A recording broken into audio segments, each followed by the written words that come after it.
Cube Radio. Salut, c'est Charles Tran avec l'équipe dans 5 minutes. On s'intéresse aux sciences, à l'histoire et à l'actualité. Aujourd'hui, on parle de médecine et de robotique. Se faire injecter de minuscules robots dans le sang, c'est peut-être bien ça l'avenir de la médecine. Un peu partout dans le monde, des scientifiques cherchent à employer des nanorobots. Nano, qui vient du grec nanos, qui veut dire nain. Des nanorobots, donc, pour soigner toutes sortes de maladies plutôt graves qu'on a du mal à traiter sans risque. Quelles sont les promesses de ces nanorobots en médecine? Voici Baptiste Zapirin.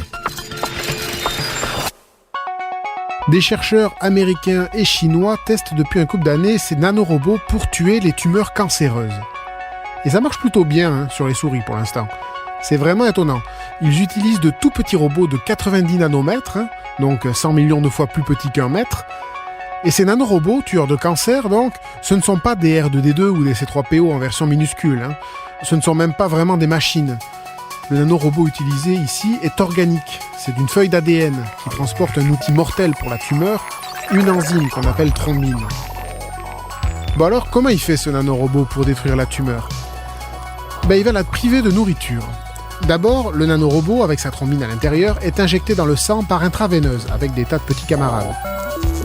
Le nanorobot, avec sa petite gang, se laisse couler dans le sang et guette la tumeur. Il va la repérer grâce à une sorte de sonar, un récepteur moléculaire dont il est équipé.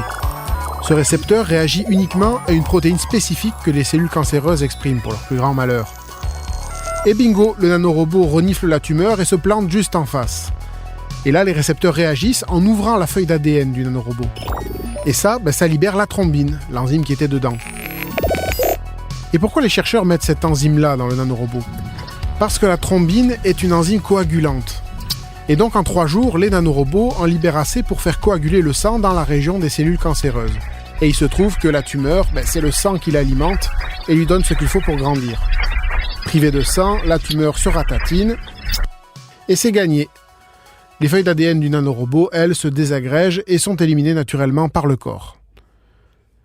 Dans les expériences des chercheurs, le temps de survie des souris testées a plus que doublé en moyenne. Il est passé de 20 à 45 jours. Et tout ça sans effet secondaire. La présence des nanorobots dans le corps n'affectait ni la morphologie des cellules, ni leur cerveau. La médecine place donc beaucoup d'espoir dans cette nouvelle technologie. On espère la développer suffisamment pour pouvoir peut-être éradiquer des cancers chez les humains. Mais pas seulement. Des chercheurs américains, coréens et suisses ont aussi testé la méthode des nanorobots pour déboucher les artères. Cette fois-ci, les nanorobots seraient des microbilles d'acier, guidés par champs magnétiques et équipés d'anticoagulants, pour fluidifier le sang. Les nanorobots pourraient même servir à traiter l'infertilité masculine.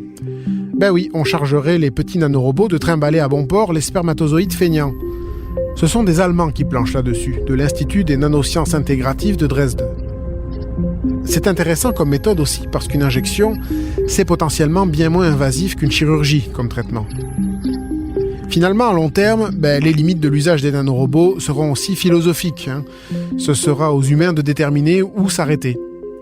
Et quand on dit à long terme, les grandes questions pourraient se poser en fait plus vite que ça.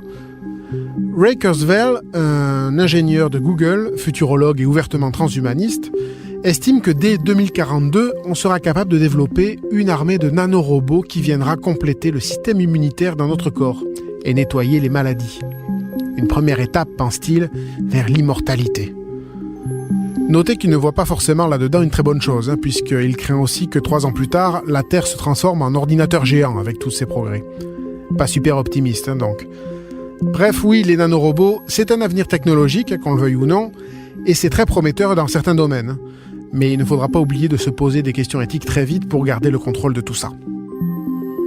Ouais, des questions éthiques, mais aussi des questions culturelles ou d'acceptabilité. Je lisais récemment que des chercheurs allemands ont développé une technique pour injecter des nanorobots chargés de médicaments dans les yeux. Juste l'idée me fait verser des larmes de peur. Mais à ce qu'on dit, ce serait plus efficace que des médicaments qui aujourd'hui sont encore administrés sous forme de gouttes, notamment pour soigner les dégénérescences maculaires ou le glaucome. C'est plus précis. Après tout, on traite aujourd'hui les yeux avec des lasers, ça, ou des petits robots, pourquoi pas, si ça fonctionne. Merci Baptiste, c'était en 5 minutes.